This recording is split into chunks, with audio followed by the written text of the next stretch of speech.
remember you go home, you throw your kit on, you get excited to go training, and then next minute I can't play. So it's like it was heartbreaking. I think that's what made me say like, look, like I can get as far as I want, and I did get as far as I wanted, but my love for the game's gone now. Like I don't enjoy it no more, kind of thing.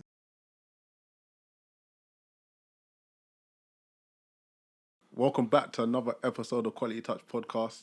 I'm joined here with a very special guest. As always, I'll let you introduce yourself. My name is Ramayan. I run Ballers Elite, and I'm here today to speak about like being a young football club owner at the age of 16, and obviously like the highs and the lows of it. So yeah, that's wicked. Before we get into your story, as always, make sure you guys like, comment, and subscribe. And yeah, man, before I get into it though, obviously I've got a game. A lot of people they like the game that I've been doing recently. So I'm going to start off with it, nice and quick. We'll do footballers. Call the game S or P. Can't name anyone beginning with S or P. Okay. Right? Yeah. You got 5 seconds to name a player. All right. We're going back to back. After I say a player, if you do not name one in 5 seconds, then you're out. Okay, cool. Yeah? So, not cheating, by the way. All the time people think I'm cheating. I'm just putting the stopwatch on now. When you're ready. Yeah, all right, cool. You can start. Cristiano Ronaldo. Neymar. Will Hughes. Messi. Tom Cleverley. Reece James. Okay, cool. Lauren James. Okay, Cucurella. Okay, Millie Bright. Fernandinho. David Silva. Enzo Fernandez. Gareth Bale. David Silva? David Silva. Yeah, surely. Yeah. Come on, nah, that's the first name. Nah. See you later, mate. Silva. Nah, David Silva. Can't get a rerun now. Nah, next one. We'll do one more round. Right, cool. By the way, I've only lost one, and that was to Mofe. Alright, so I'm letting people know I'm the best at this game. Cool. Anyone that wants to challenge me, man. Right, let me lock in. We'll do one more. Right, I'm starting, yeah. Tomori. It will be. Let me think. Oh, sorry, by the way, because it's a new round, you can say players you said previously. Okay, yeah. Cool. Cleverly. Neymar. Troy Deeney. Defoe. Alexander Isak. Rooney. Emil Smith-Rowe. Nah, you can't do that. Emil is his first name. Yeah, Emil is his first name. name. Smith-Rowe. You're out. You're out. Is that what? Cool. I'll tell you. Okay, cool. I'll firm that one in there. But yeah, wicked. But yeah, cool. Before we get into obviously your football journey and stuff like that, what area you grew up in? Obviously I grew up in West London, so deep west, like Shepherd's Bush. I grew up in Fulham as well. That's where most of my family are from. So like my cousins, my dad and that, all from Fulham. Yeah, that's where I grew up from. Born and raised in Bush and Fulham. I want to kind of skip to a mad question I want to ask now. What team do you support? Arsenal. Okay, mad. Bro, you're living in Fulham, like West Side, and you're not supporting Chelsea. No, what's going on? Chelsea's whacking that, bro. I can't believe it. We'll get to that later. But yeah, what's it like growing up in so obviously you're young. You said you grew up in West London. What's it like over there? So like primary school, like all of that's calm. How did you find it? Like I found it fine, innit? Because obviously I like moved around and I've always kind of been in one area, which was Shepherd's Bush. So I want to say like it was all fine, and there wasn't really nothing that really went round. Like it wasn't really rowdy. Like I felt safe in the end. Like I wouldn't say that it was a sense of okay, I need to be looking around and that, but. Yeah, you get what I'm saying. Obviously, look, you got people like Central C from your side as well. Yeah, Central C. I got who else do I have from my side? I don't really have anyone from my set from Central C and Digger D and that. Like, but Digger D's like Grove and you get what I'm saying. But I think that's all I kind of have. But I'd say I'm a fan of Central C, but he's alright. He's alright. Considering that from there, he's alright. Alright. Well, what do you call it? What's it? You Cool, you go into secondary school. Yeah. What was the jump from primary to secondary saying? I can't lie. I went to 2 schools in secondary school. I went to Green School for Boys, which is deep West London. So I'm talking Twickenham, Isleworth, Hounslow. And I went to the school that I just finished at now, which was Fulham Cross Academy. I think there was a vast difference in both of them because one was an all-boys school. I was there from year 7 to year 9. And then Fulham Cross was there from year 9 to year 11. I think I met most of my life friends from inside school, but on the same side, I also have friends from my old school that I do see as brothers kind of thing. Mm-hmm. I think having the 2 link, so I'd have boys from the boys' school and then all sorts of friends, it was good to be friends with different people, kind of thing. Like it just felt different moving around. Yeah. And I wouldn't say I moved because of like. I wouldn't say I moved because of location. I say I just moved because certain aspects and certain stuff with like my parents and that just wasn't working out. So that's one thing I would say. Okay. Okay, cool. So obviously we'll get to your mad story, like running a football club at 16/17 years old, which is nuts. But how did you even get into the sport? I think it was mainly like my dad and my mum. I think my dad just would take me to the park and play football when I was younger, and I used to be scared of the ball and that because I didn't want to get hit. But I think I started like with my dad, like he'd take me to these little kicker sessions, or he'd just take me to a park and we just kick about for like the whole day. Or even my mum, we just go to the park and just play around. Like same with my aunties, like they saw something that I think no one really saw. And even though like I can say that I've stopped properly playing football now, I can say that like football was enjoyable for me from the age of like 4 almost to like 15, 16. But I would say that yeah, I kind of started from my mum and my dad. Realistically, like they just bring little balls into the house, just kick them around, and like just get told off. Even my stepdad just like telling me not to kick the ball in the house. I will be breaking something, or I just be clumsy with it, like break vases and all that. But I think that's how I really started. I just like gained the love for the game, innit? So what position did you play as well? Like Centre back or full back. Okay, cool. Centre back. Obviously, people ain't even like seeing you. You're tall, bruv. So I can. What age would you always like one of the tallest in your class or? Yeah, always. Okay, I'd yes. say there would always be like one brother there's like taller than me, but like being 6'3", 6'4" by the way.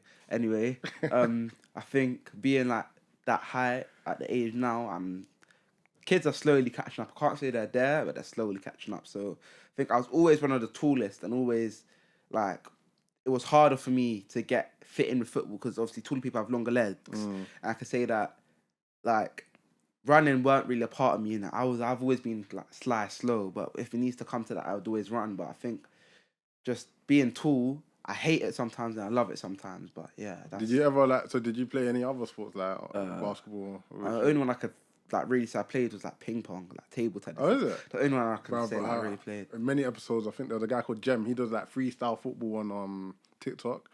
He like in his backyard garden. He does the 1v1 thing with Worldwide Ones. He's always trying to say he would bet them at table tennis and that. We haven't actually had our game yet. I'm calling out Sam. Listen, if you're on a podcast, please run my ones at table tennis. I'm publicly calling you out. Yeah, when I went to school, table tennis was something like so cool. Yes, when I was year 7, whatnot, obviously people bring their football. I used to have the coldest Premier League football. I can't describe what it was, but it was cold. I had a light blue one. But I used to be the guy that would put it in my locker or bring it to school and that. You got the year 11 trying to get it and boot it away. What, my ball, my game and that, yeah. Bruv, my rules, you get what I'm saying? My game. But cool. Literally, so we would either play football, and if we're not playing football, we had it was new as well at the time. We had the table tennis like installed in the like play area, the playground. So what we'll do normally, so it was mad. You don't want to queue for lunch, right? So after your last lesson before lunch, people are flying. I remember my boy Kevin. So we're running from the top of the stairs. We're at the top of the stairs, yeah. I kid you not. He jumped from the top to the bottom, and he actually done his ankle. He couldn't get up on the floor. It's not funny, by the way. It was a bit mad because everyone's running. Everyone wants to either get to the table tennis thing, so you're not in the queue, so you're first on. Because them queues would be long and that's what I'm saying. So everyone's trying to either get to the table tennis or get into the lunch queue because they're like maybe 4 or 5 people at a time. And you're standing there for ages because the canteen's already full. So you're basically missing your lunch because you're just standing in a queue. Do you know what I mean? Yeah, I think I started banging table tennis. Like there was one guy that was just good at it, and this was in the boys' school, named Zane. Just used to bang it out. Like he'd go to the canteen, get lunch, come out to the table tennis, and then just start whacking man 7-0 and that. And like it's just, I think that's when I started properly playing table tennis. School football, I weren't like really good at it. Like I'll be honest, like. That's just me. School football, me, never really used to jam. Like, when it was, for example, we'd have a school game and I just play whack. Like, I don't have to explain. I don't know if it's everyone that gets into my head, but when it comes to outside of school, that's when that, like, I could showcase. But it's just, in school weren't really my jam. Like, I used to love school football. Nah, I hated it. There's loads of schools. There's a school called, I've mentioned them in my podcast before. They're called Jutes Aldridge Academy now. Don't know if you heard of a guy called Jardel Sterling. He did the Ballers League recently with Chunks and all them people. He used to play in that school. He was the only guy that was good for that team. Yeah, and I kid you not, I don't remember them ever winning a game against us. But what he did do, which annoyed me bad, man, we're winning like 4-3. I scored 2 of the goals. The game's at the 90th minute. They took kickoff after I scored, and yeah, he just kicked it from the halfway line and scored, and we drew 4-4. But yeah, that's the only time that where they've got a point or something, and that's because he used to carry. But yeah, school football's fun, man. I think like school football for the school that I just left, Fulham Cross. Yeah, I think like our team was all right. Like, I'm not saying it was bad. Like we had these 2 brothers. We have a brother called Sajad and a brother called Yusuf. Like we play around them. Like I'm not saying that okay, the whole school's whack, but like example, we'd be losing 2-0, and then when one of them get on the ball, like 6 minutes later it's 2-2. Like I don't know how to explain it. You just have them 2 players that you just play around. Like and I think like we was losing 6-0 one time in the school final. Mad. School final, remember, I wasn't playing. I was on the sidelines watching. Cause I didn't want to play this one. And I remember, I think Yusuf got the ball. He got the ball. This was in a full-blown stadium. Got the ball. And I think he must have whacked like 4 or 5 goals. Yeah. And it was a 90th minute. And one of our left winger had the chance to pass to him, but he didn't pass. So screaming for the ball. And like when I tell you, he skied it over the bar. And obviously, in the minibus back, you're just getting buzzed on. That's the only reason why I didn't like school football, because that used to be me in it. So I'm thinking, right, like now I can see how it is from someone else's perspective. But I think other than that, like school football was decent. I wouldn't say like we won, we lost, we did what we can, but that's all I can really say. Okay, so what was Grassroots saying? So what club did you play for when you... A team called Acton Whistlers, actually. I played for them I think I only really started taking football seriously from an age of like under 12. I played for Old Actonians. They're all in the Acton-based area. I played for them, did my bit, and then I went up a league to Acton Whistlers. And I think I did all right there. And obviously my first like gain of getting a good feel of like grassroots football, because transitioning from 9v9 to 11v11, it was a different type of soil.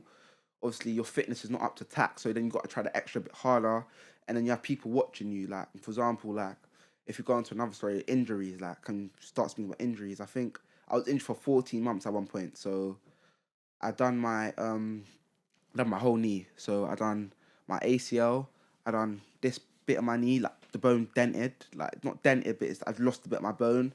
So I think that kept me out from about the season before last, that whole season, and last season, half of it, like when I was properly getting fit. Like I could say that I was playing games last season, but you know when you just don't feel fit in yourself. So I think that's what kind of made me lose my love for football. So you seeing loads of people play football, and then I'm just rocking up with 2 crutches just coming to watch. Like I'm not saying that I'm jealous, but I'm saying that like it hurts you a little bit. You get what I'm saying? You like want to play, man. You want to play. Like you're losing your chance to stand out, and then like everyone is kind of like just playing, and I'm just standing on the sidelines telling them what to do. And I think that's what helped me become what I am today. Like I'll be honest. So how did you get the injury initially? So I was going into a challenge at training for Acton Muslims. Sorry, I get my words mixed up. And I played the ball, but the attacker's coming late, so it's really just a collision. And obviously, I've tried to get up to run it off because I don't feel anything. Like it's just adrenaline rush. You don't feel anything. But then I'm saying, I kind of sat there. I said, like I can't get up. Like I couldn't get up. So then I sat on the side. I was like, okay, cool. Let me try to get up and play. I've gotten up and I've fallen back down again. So obviously I called first aider, one of my coaches.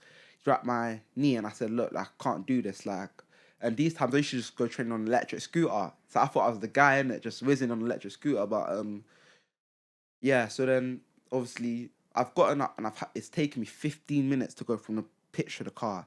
Bear in mind the distance is like that. Like, it's just normal distance. But I think I realised something was wrong, and my mum took me to A&E. And we thought that it wasn't that bad. So we went home instead of waiting it out. Because I thought, okay, I might have just twisted my knee, so let me just get in the bath and deal with it.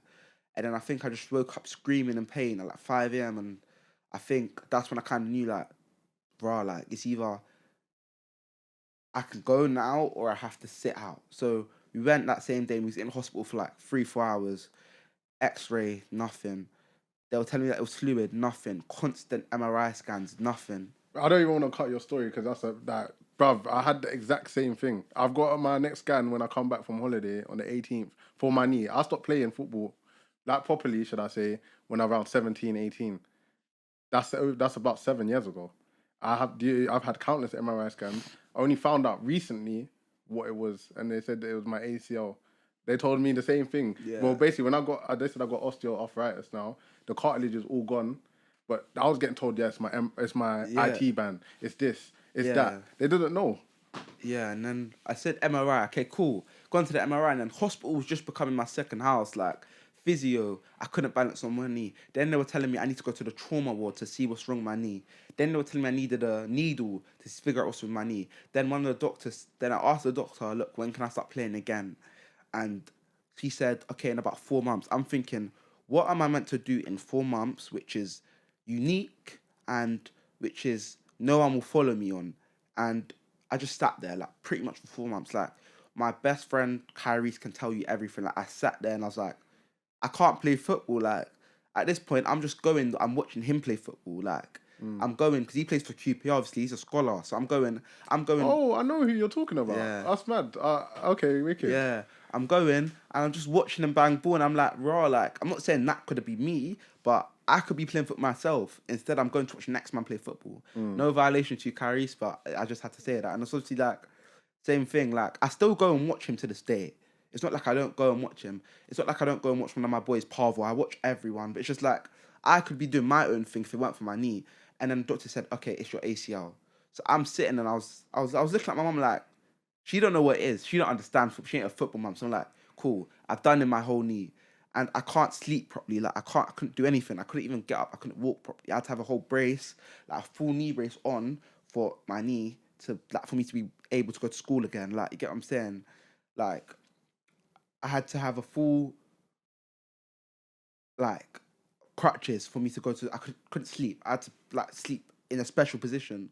I had to watch people play football. Like, that's just weird to me because I hadn't ever had an injury that was as bad as this. And obviously, it brings shock to my mum and my aunt. Like, it brings shock to them because I was just playing football normally on a Saturday. Remember, you go home, you throw your kit on, you get excited to go training, and then next minute I can't play. So it's like, it was heartbreaking. I think that's what made me say, like, look, like, I can get as far as I want. And I did get as far as I wanted, but my love for the game's gone now. Like, I don't enjoy it no more, kind of thing. Mm-hmm. But yeah, it's tough, man. I know exactly what you're saying. Obviously, I'm a coach, a scout, and whatnot as well. I've got friends that are doing very well for their age, which are my age, obviously, and I wouldn't say that I'd be better than them. There's some people that when I was a bit younger than you, I'm not a hater, of course. Like, I believe anyone that makes it to where they gotta go, they're doing something right. You know what I mean? But there's guys that I was better than that are professional. I can promise you. Obviously, that means they obviously worked hard during that time period To get where they are now. But it made me thinking that maybe that could have been me.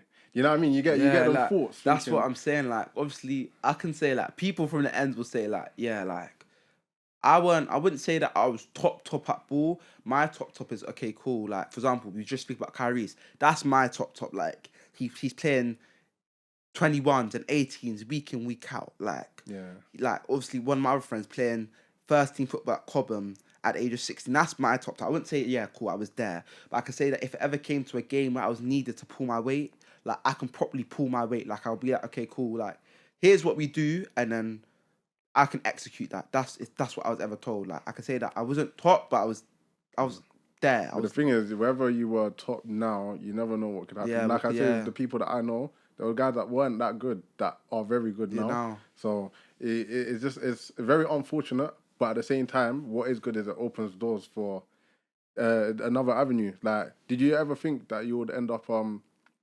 coaching or? No, I don't think I'd ever end up coaching. Like, then I'm thinking, like, right, like, coaching's bare dead and that. Like, I didn't know what to do. But I think, like, one day I was just sitting down. What, can I go into the story with? Of course. Okay, cool. One day I was just sitting down and I was just like, cool. So I think I must have, like, one of my friends, I obviously own another coaching brand as well before I get into it, Ballers Based Coaching. And one of my friends from the up boys school called Owen, obviously I reached out to him. He reached out to me saying, "Do you need a goalkeeper coach?" So I said, "Yeah." And then I think ball-based coaching was going so well, like very well. Like we had people coming into us, like we had people from academy, people coming into us for once with me, and like with Owen. And I think one day I just reached out to him. I was just like, let's just start a club. Like it's unique. Like who do you think like that will that's our age will go into it? Like people my age can't speak to me because they're not owning businesses, they're not owning ballers with coaching, they're not owning a football club. Like, where do you see another 16-year-old own a football club in the whole of London? Like, you get what I'm saying? Except from like maybe SE Dons and hashtag United and Beatties, you don't see anyone as young as me doing it. So I think that's one thing that fueled me to start a club, and like having Owen there, it was also a sense of okay, cool. So I have another coach here. So what can I do to expand my management team? And obviously my management team consists of like four of us, so they couldn't be here today, but it's basically me, Owen, he founded it with me. We have Alfie, who coaches our under 15s age group, and Marcel, who coaches our under 16 age group. And I say that they've all helped me in a way because being a young foot club, it's not easy. You've got to get your boys into leagues, you've got to do training week in, week out. You then also got to email people to see what value they bring to the club. And I think being young, you also have to take it 10 steps like ahead because you're not you're not like you're not how can I put it, you're not as serious as the other candidate. So you can see, for example, SC Don just got their ground share at Chatham FC and they're step 4. We have to then be more serious to then be like, okay, cool, can we go into a partnership with you? Luckily we have secured a partnership with the team. I'm not going to say because I can't say it yet, but we had to do more than they did for to get all this stuff. Cause I'm young. I'm not even 18 yet. I'm not 17 yet. Like I just turned 16. So for me to then be like, okay, can we play against you guys? And that's step 3. Can we do this with you guys? And that's step 4. And then also source of income. Like I'm not saying that it's not a bad thing. Like source of income is a good thing, but it's just like, how can you find your way around this at your young age? Remember, only 2 of us are working right now. Like, get what I'm saying? So it's like we got to bring money in from our own pockets and then find other ways to be like, okay, cool. So we have money for this, but can we put this on hold? And I think being a owner to a bunch of lads and like having them as moral support, like my boys are very good at football. Like we gave a step 3 team to in the Mitcham. We gave them like we was 3-0 down. We came back to 3-3. You're letting yourself draw to a 16-year-old team who've trained together. I'm not saying are bad, but I'm just saying like we've held our weight. Like I think being a young football club owner was very hard because you've got to find so many stuff that was given to other clubs, but you got to find out yourself from scratch. Obviously, I'm repping the kit now. This is our blue kit, but like for example, we had to pay like a lot of money for what we have now, and I think that like this season will be a very good season. I think that's just me personally, though. So how did that? So how old is your whole team? Like when I say your team, I mean like you and your partners. I think my partner, so Owen's 17, and Marcel's 16 as well. So I think having a young management team is good because remember they're still playing football. So as you just said, you never know what you could be. So I think they have contacts and you could gain more contacts through football. Like when I started this, I didn't know no scouts, but from now I can say that I know like a good 10 to 15, and I can say that as well. I could say that we have a lot of ex-academy people coming into our club. So, for example, I'll give you a good reference. Harley. Harley's my cousin. He used to play for Reading, but unfortunately, you know how it all goes. But I'd say that from before coming into us, like he was a very great individual player. Like he still is a very great individual player. And I say like if he does come to us this season, then I could say, okay, look, I could push up to further clubs. So, for example, we have a game soon. I'm not going to say what because this is on a big podcast, but we have a game soon. Certain scouts come to watch. So imagine if them scouts are then like, okay, we like the look of Harley. What? We could send them in. And obviously, we have one of our boys who play for 18s going on trial with a step 4 club.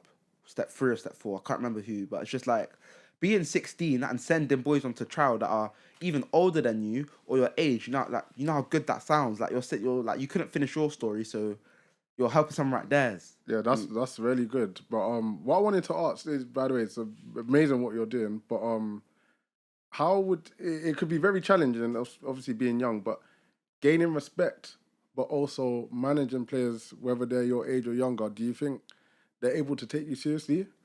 Because like, sorry, not obviously because you're young. Some people might think, yeah, this is an opportunity to maybe mess about. Like he's around my age, like he can't say nothing to me. How do you work around? How do you lot work around that? I think we work around it as if so.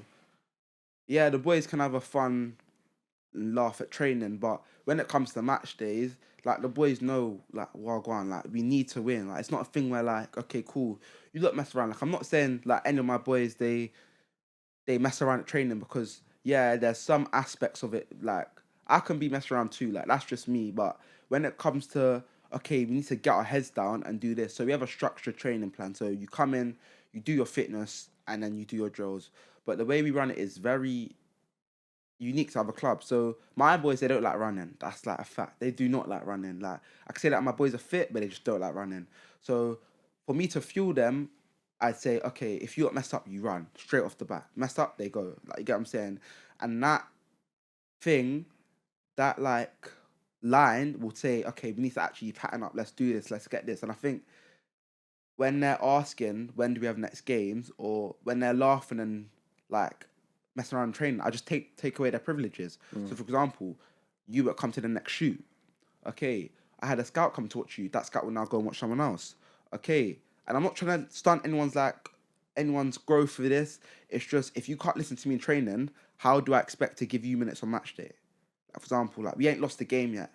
And the same boys that come to training 10 to 15 minutes early, like Harley, like Pavel, like everyone at my club, are the same boys that gets 90 minutes, are the same boys that somehow that do stuff for the club. But the people that are coming 25 minutes late and punctuality, I just won't give you minutes. Like that's how fair it is. And it's not just me that does this. Like I can name a couple clubs that do this, but it's just a thing where you have to be unique with the style of your club. Like it's not a thing where when I made this, I didn't want to follow like SE Dons. I didn't want to follow Palmers. I didn't want to follow Beatties. You need to be unique with your own. So for example, our motto is for elites only. So if you come into us, you are now an elite player. We're going to try and make you what you wanted to be from before. If you was released from an academy, I'm gonna try to get you back into that system. And obviously, you as a scout, you know that it's hard. Once you've been released, you can't get back into the system. It's either you get released and then you can't come back, or you get released and somehow another club comes for you. But then there's also that 1% of players that after they're released, they just give up with football. Like, you know what I'm saying? And that's one thing that I don't want to see, because 1% of people like that play football actually make it. But you don't just want the 1%, you want loads of people making it, because then you can see, okay, what's the do's and don'ts. So for example, Lamine Yamal, like he had his chances, but then certain people that maybe come from a better background or worse background could be better than him, who ain't had their chances. You get what I'm saying? Like it's just it's very hard to dictate what can and what can't happen. That's just my opinion on like everything. But I think like also my boys, they don't really mess around in training, like because I all met them at once and I all like took them in at once. I think they kind of knew that yeah, I can be a jokey coach, but when it comes down to match day and when they realize that okay, we could be in trouble with this game, like that's when they know that my emotions get the best of me. So if I start shouting at them, or if I start like telling them go home, I don't actually mean that. I just mean like I need you guys to work harder, because 100% in my books isn't enough for me. I think like 110%, 120, because that's what that extra 1% is what gets you further in life. Like not just football, just in life. So like I'll give you like an example. One of my boys came in training today and he was late. I'll give him that, he was late. His punctuality wasn't good, but he lives in another area, and a couple of my boys were doing running. So a couple of my boys were doing running, but Rudy walks through the door and he says, okay, cool, I need to run. So instead of saying, okay, when can I go? He just starts running straight off the bat. Straight off the bat. Obviously, I had to leave because I had to come here, but straight off the bat, just started running. He didn't stop. And all of the other boys were complaining. asking me, okay, allow it, like, why are we running, like, all of this, and I'm like, you guys want minutes through the season. How can I expect to give you minutes if you can't run on a 5-a-side pitch? Like, the difference between 5-a-side and 11-a-side is different. So if you can't run a kilometre on a 5-a-side pitch, how can you run a kilometre on an 11-a-side pitch? Like, you get what I'm saying? That's just my understanding of things. But he came in, he ran, and I left. And I think that's what kind of made me happy when I was leaving, that knowing that someone came in, got their boots on, didn't speak, and just ran. Like, that's what that extra 1% does to you. And now here he is, he's playing first team football at Cobham. I recently went to watch him in the cup final. He scored, and I can say that I'm not accountable for him scoring, but the way that boy plays football and he comes in, he just works hard. Like, that's something that I'll always be astonished by with certain people. Like you said, whatever you are now, you never know what you'll be later. So I think that he will get picked up soon. And I have a couple people on my radar that I know will get picked up this season. But yeah, that's just what I think. Well, that's good. I feel like fortunately for you, a lot of the players will see how passionate and how disciplined you are, which is why they're basically showing it back to you, which is why he's calm. He's like, cool, I ain't got time to mess around or just dilly-dally, I'm going to go straight to it. They know the reality and the opportunities that you're providing for them, which is good. But one thing I was thinking about, which like a lot of people probably is not got into their heads enough, is that you're only 16, right? So you just finished school. You haven't even got your results from your exams yet. When did you make the team? So I started this actually in January 2025. Cool. So basically, during this, that's even better. So your exams are basically on the way, but you're also running a football club. How did you manage to do the both at the same time? I think basically, so my mum kind of just said like I had to stop coaching, but I know that if I knew that if I had stopped coaching, it would have made it difficult for me to get the boys back in rhythm. So I think I kind of just said to the boys, look, like, you lot can have a break, like from April to the end of May. No, from May to the end of June. The boys took it on calmly because remember they're all my year, so it's like they had exams going on as well, and I think like exams for me, they were a brush. Like, they were a brush. I can say that, okay, I've done well in my exams, I can leave it. And I think going through, like, getting us into leagues and etc., obviously that's all come around where I have exams, so it is kind of stressful. But then I know that if I can speak to Owen about it and I can speak to Marcel about it, we'd always find a way. Like, we always have found a way, and that's just me being very honest. I think, like, it was hard, but when I needed help, I kind of went to them and I kind of was like, look, how can we manage through this? And how can we get through this without this popping up? Like, it's an example. Like, you just have to trust in God. That's really all like it's God's plan. Like, you could do all things through Christ who strengthens you. Like, that's all I can say. And I think nothing really bad's gone on for Ballers Elite while I was going through exams. Like, I was still active. Like, I still kept the group chat active, like, where we all organise our games. But I think now that it's pre-season, it's really just time to work. Like, that's just me being honest. Yeah, I believe. So is there any plans for the season that's upcoming now as well? Hopefully we secure our partnership. I think we have. Meant to be going into JPL regional, so if we qualify for that, then we go into nationals. Meant to be playing in the men's league on a Sunday, which is step 7. We are meant to be playing another men's league on a Saturday, which is just a normal men's London league, and then we have Harrow Youth League. I don't know if you know what that is, but so right now we're having a trial day on the 27th. So if any of you guys are listening to this, sorry, free marketing. Of course, yeah. If you guys are listening, then come down Gunnersbury Park, from 6:15 to 8:45. Yeah, just looking for new talent. But I think pre-season games, we've got a couple coming up.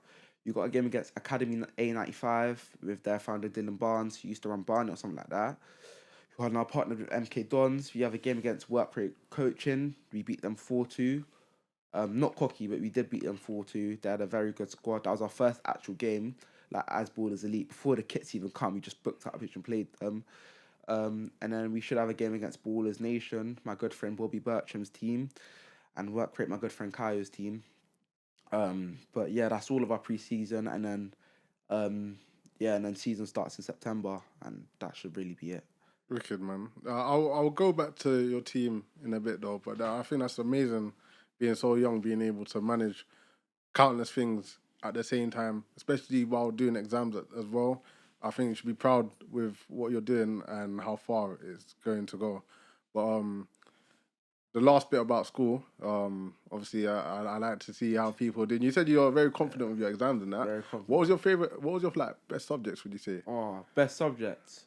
Probably. Let me think. Actually, probably maths. Okay. I think maths only because like, yeah, I'd mess about in class. I ain't saying that I was good and that, but when it comes to getting my head down and doing decent, I did all right. But then also you have English on the other hand, and I loved writing. Like, so I could write about any book that you gave me, and I could properly write about it and like break it down. I think, let me tell a lie, English was my favorite subject because I think English was my favorite subject actually. Like, I think because I knew that I'd always do well in English. Like, I'm not saying that I haven't done well in maths. I knew that I've always done well in maths, but I think like English was just, it was just a better subject, innit? Like, I don't know how to explain it. So you like your fellow, you like your Macbeth? I like my Macbeth, I like my Jekyll and Hyde. Yeah, and spectacles. Okay, right. Talking as a hard-headed businessman. Yeah, I like all of that stuff, like, but maths, doing the like linear sequences and all of that stuff, like, it is good, but it's so long and that. I'd rather just write. Cool. Other than the what's it called, the main core subjects, what did you pick? Like, you know, man, are gonna get on to me for this year, but I didn't. I picked it because I thought it'd be so like it'd be decent. I picked art. I shouldn't have picked art. I picked history and I picked Spanish. History is better than geography. I don't care what anyone says. Really? History. You know what? Yeah, I work in the school in it as well. I've been into some history lessons. It's decent. When I was in school, there was no way I was doing it though. I'll tell you, it wasn't because of the subject. It was because of the teacher. But it's because mostly, in my opinion, I didn't know how it is now. But I thought, I don't need to know history. Geography, I need to know about the weather. I need to know the X, Y, Z. So I thought, but this is the thing. When I deeped it, bruv, we're learning about rocks and Pacific, like all these sedimentary rocks, the different textures and all these different things, and erosion and But I feel like it was good because we learned how to preserve land, realize that what do you call it? The coast is eroding and all this stuff. But I thought history, to do history, you have to have a very good memory. Like, you need to remember a lot of things. With geography, I guess in technically every other subject you need to remember things, of course, but not the same way as history. Like, if you know the key words more or less, you're fine. No, I think like, bro, like, if you're asking me, you're telling me you guys are learning about igneous and sedimentary and them things there. Listen, Henry VIII and Industrial Revolution and Middle East is where it's at. Like, history is just so interesting. Like, just. You know what it is, yeah? No, you're right.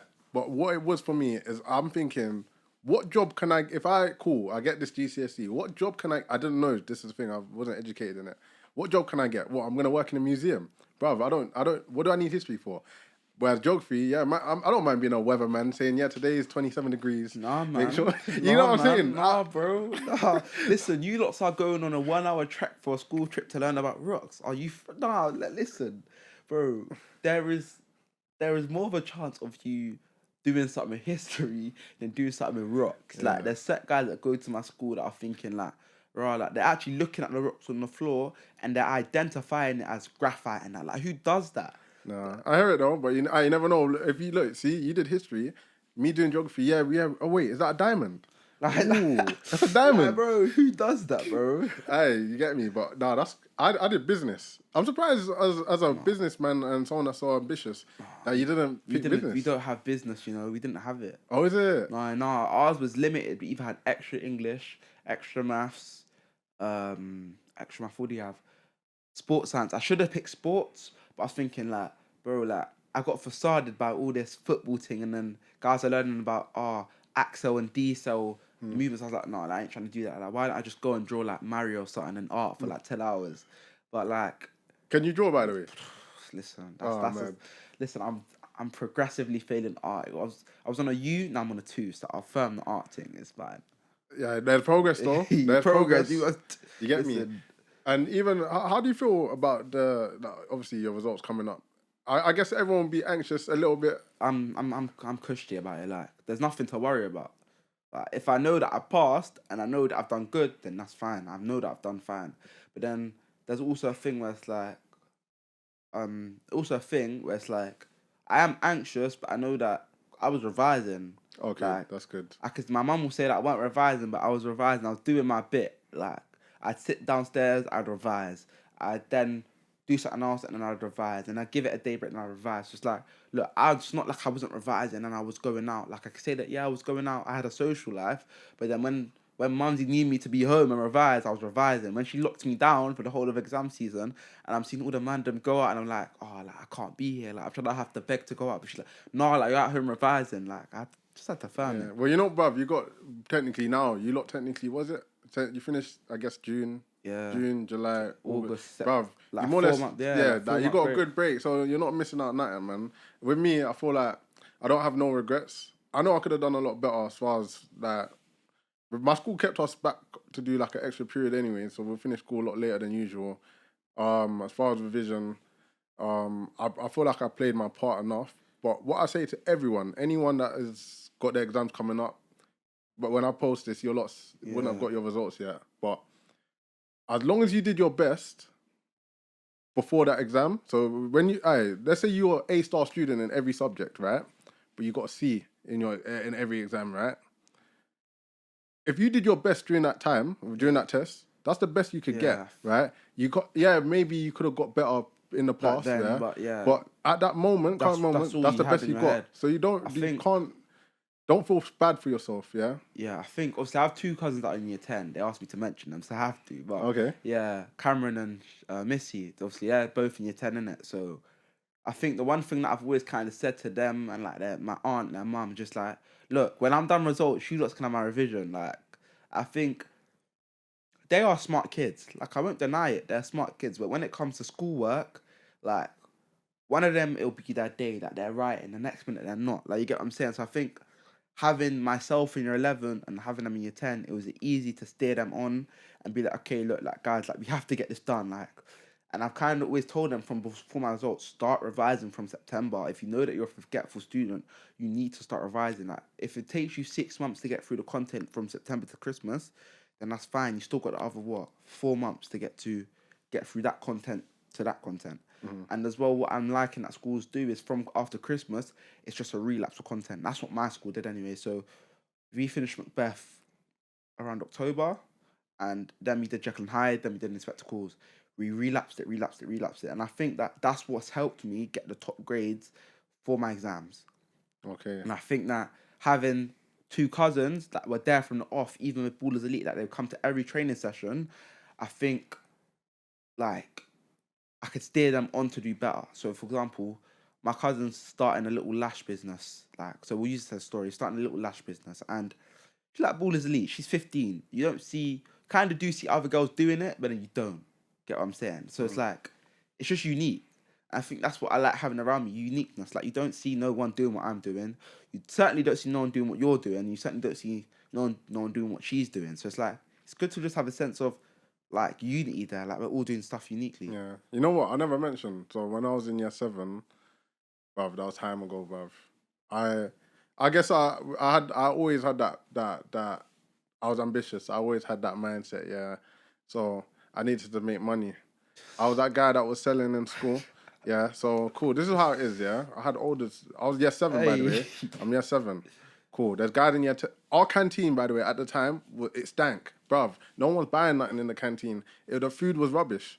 So we got the guy, bruv, my man's selling the Kit Kats. It's peak for you lot as well, man. Bruv, I'm seeing the Kit Kat chunkies, which I used to get for £1, 4 in a pack.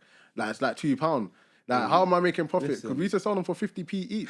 You lot can't do that. Hey, listen. Lucasade 95p. I saw Lucasade for £1 something. Hey, there's certain shops and corner shops on the road that will do kidney burners for like 75p or be the scene them for like £1. That's why 75p to me is mad. It used to be 50p.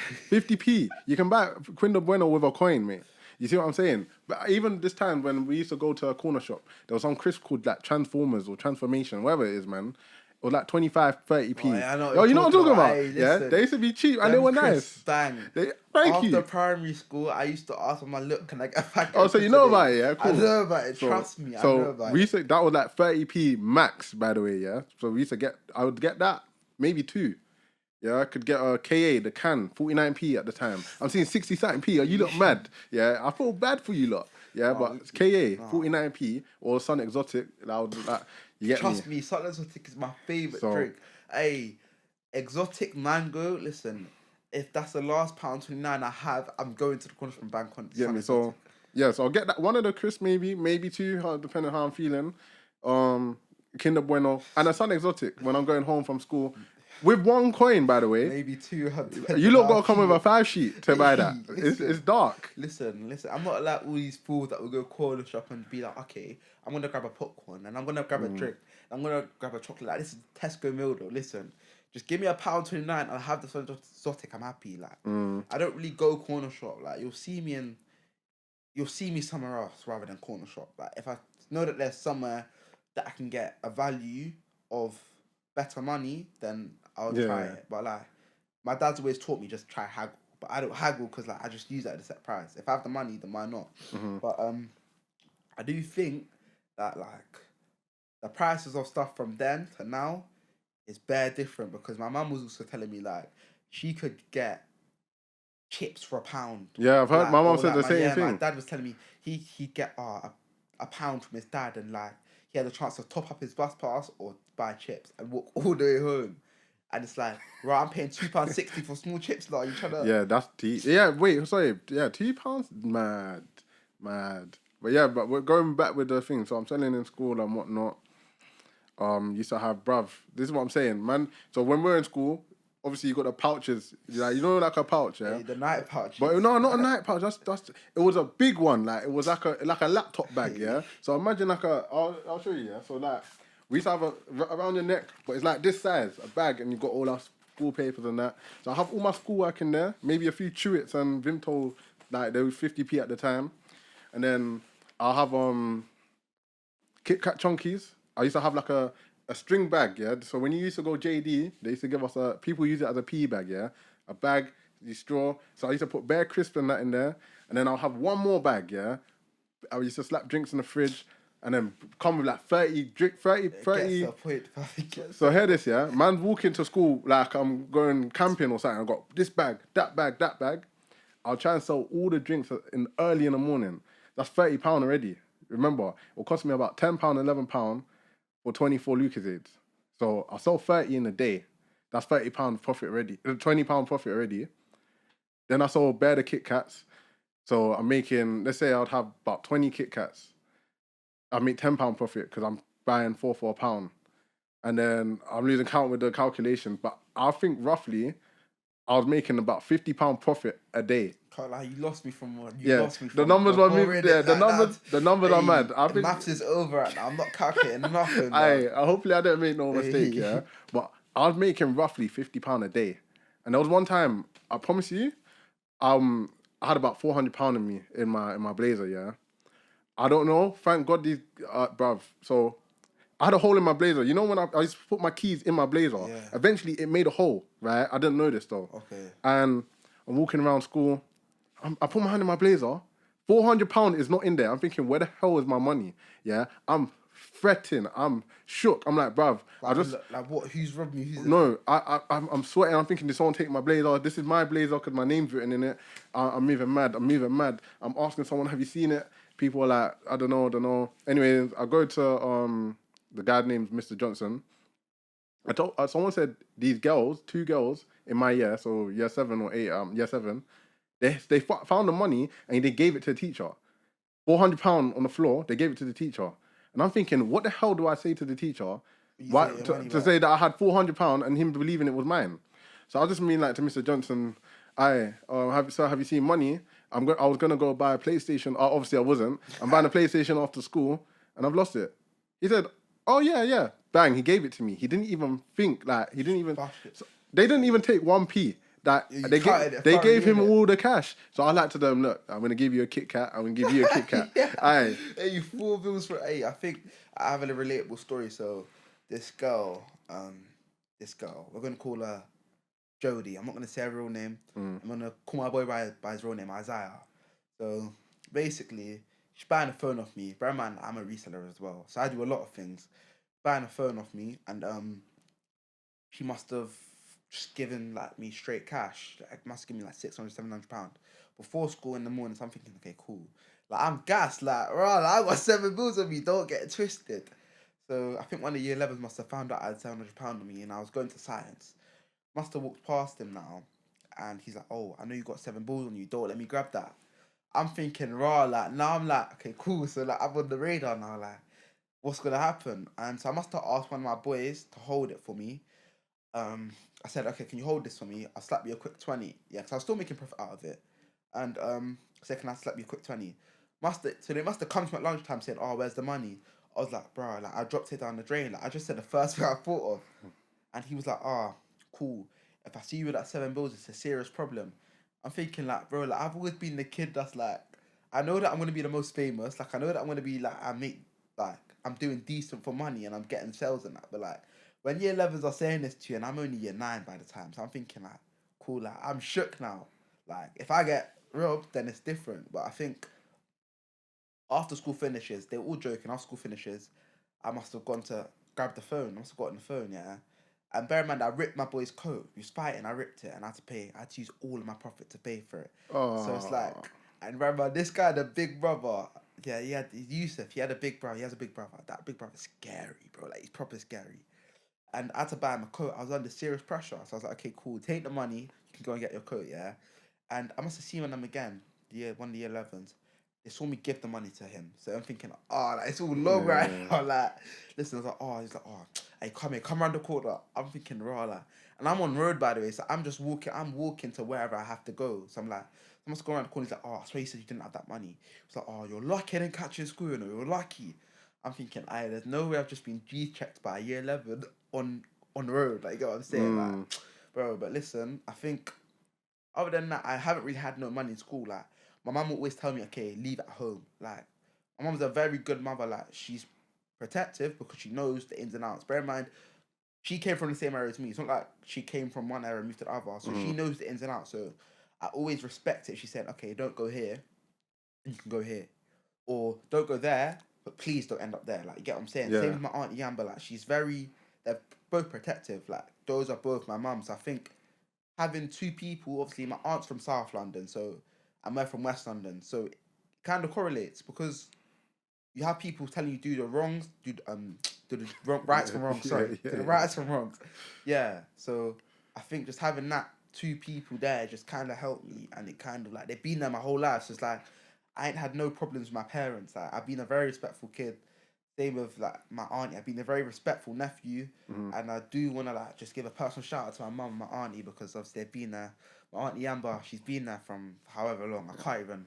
She's my dad's sister as well. So like coming from my dad's side, I think it was even better that like I end up as a blood nephew. Okay, but yeah, talking about family. What's your culture? What's your background? I'm Congolese. I'm Bayesian and I'm Trinidadian. Is it from Barbados? Wait, that's mad. That's mad. So, where's your mum from? So my mum's from Trinidad and Barbados, and my dad's from Congo. DR Congo. I haven't really been to Congo. Like that's one place that I haven't been. I'm very close to my family members. Like I'm close with a couple of them on that side. But I say like I've been to Trinidad. I've been to Barbados. So like I feel like the culture out there is way different to here. Yeah. I got my uncle who lives out there. I got everyone who lives out there like that I'm close with.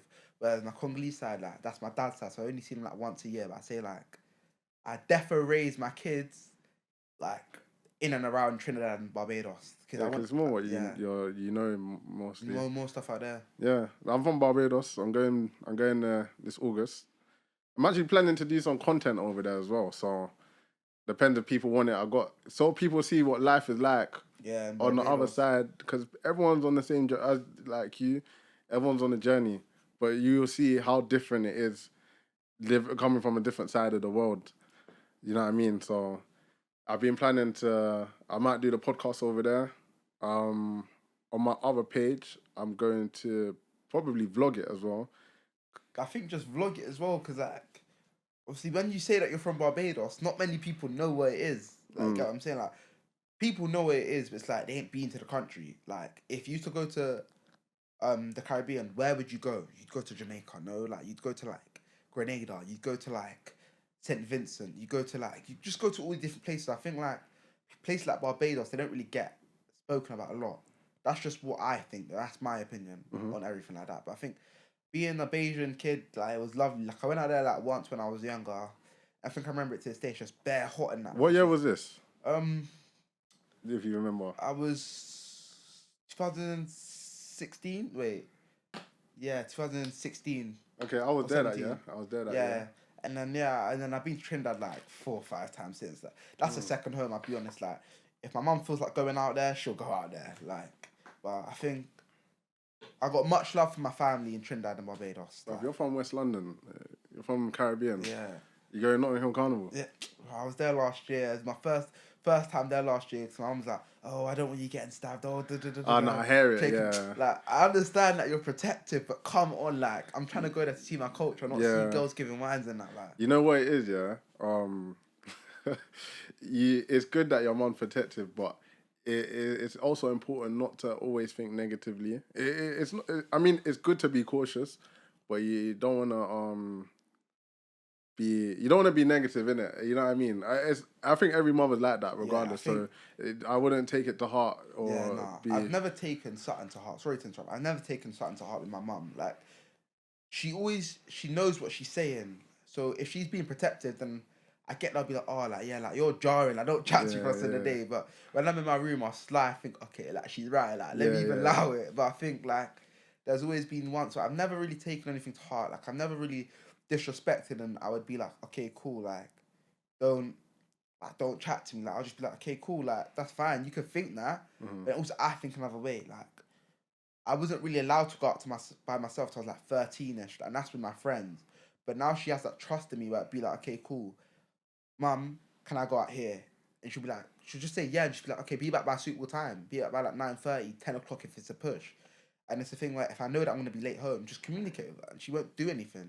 Same with my auntie, like, if my mum's not in the country and I'm staying there, just communicate with all of them and I won't get in trouble. And that's one thing that I am thankful that was given to me, because obviously you have them strict parents that say, okay, be back in the house by 8, no later. Yeah. Like, my mum will say the same thing, but she knows that I'm not going to get back for them, and she knows that, okay, cool, like, I'll communicate with you. That's my only thing. So what music are you listening to as well? Okay, I listen to a couple of Drake songs. I'm going to see him I'm going wireless. I listen to a couple of, I don't know if you know, Little Baby. I must say I don't know if you know Little Baby. I'm just asking, innit? Bruv, I'm not that old. Hey, listen. I listen to Little Baby, I listen to Gunna. Gunna's my favourite artist. Yeah, cold. I listen to a bit of Party Next Door. A bit. He's there. He's somewhere there in the playlist. I listen to a guy called Asco. I don't know if you know Asco. Bruv, don't do this to me. This guy must think I'm like in my bruv. Asco. I also listen to, what else I listen to? See, when people ask me this, I'm on the spot, innit? Like, I'm just going off what I was listening to in the car. Yeah, that's literally about it. Like, Asco, and maybe a bit of like Don Strapsy from SC Don, 'cause I like his song. I like the intro song, and that's about it. Okay, who I was listening to yesterday was Chris Brown, bruv. I live in Tottenham. You get me? Man's hair and eye. The stadium was echoing throughout the whole. Bruv, it went. He done his thing, so. My cousin was there. She said that it was good. Like, it was the best concert she ever been to. But I'm thinking, like, that's just a drag though, because Chris Brown's just dead. Like, over a month ago, he was in HMP. How have you made it to? You can't. When I say Chris Brown dead, you're moving mad. Nah, man, you're moving mad. You gotta keep it PG, like Ghana and like all of that stuff. Like, that's what I like. Trying to think. And man. John Wayne. I don't know if you know who John Wayne is. Of course I know John Wayne. Okay, alright, brother, stop doing this to me. Stop doing. I was actually listening to his music earlier today. I was speaking to one of the kids about him because he makes a song. He made a song with someone I know. But don't do that. Bruv, I'm not old, fam. I'm not old. His thing's kind of wavy still. Yeah. One of my boys, I got to give a shout out to Paul because he put me onto that one differently. So, like, he just sent me one of his songs. I was just banging it in the car. I was like, yeah, like, this is cool and that. Like, but yeah, I think him and Gunna are my favorite artists. So like right now. Fair enough, man. Fair enough. So obviously we know you're trying to continue with the Ballers Elite and you like the 1-to-1s and everything that you're doing. But where do you see yourself in the future? And that could be however far you. In like 10 years, hopefully, I think I want Ballers Elite to be like non-league pyramid, like somewhere around that step 5, step 6, no, step 4, step 5. I want us to be gaining revenue, and I want myself to be successful. Like, if that's with like a wife and kids, or if that's with like having a good house, a good stable income. Like, I want to see myself like with a family and having a stable income and being the best that I can be myself. Like, what I mean by that is right now I'm running a football club, but I can't just use the excuse of not many men my age can chat to me because I'm running a football club, because you know that someone else will latch onto this soon enough. Just like the reselling clothing brands, you can see people like Trapstar and Cortez. Fun fact: I met Clint, but you can see people like Cortez and Trapstar. People are latching onto them because they're inspired by them, and hopefully, I can inspire someone to then be like, okay, I can run a football club now in West. And I was inspired by SE Dons and hashtag United. Like, I've watched all their videos since I was young, so I'll be like, okay, cool. Why don't I get myself in the same scene as them and then just see how it goes from there? Like, that's just where I see myself in like 10 years. Yeah, that's wicked.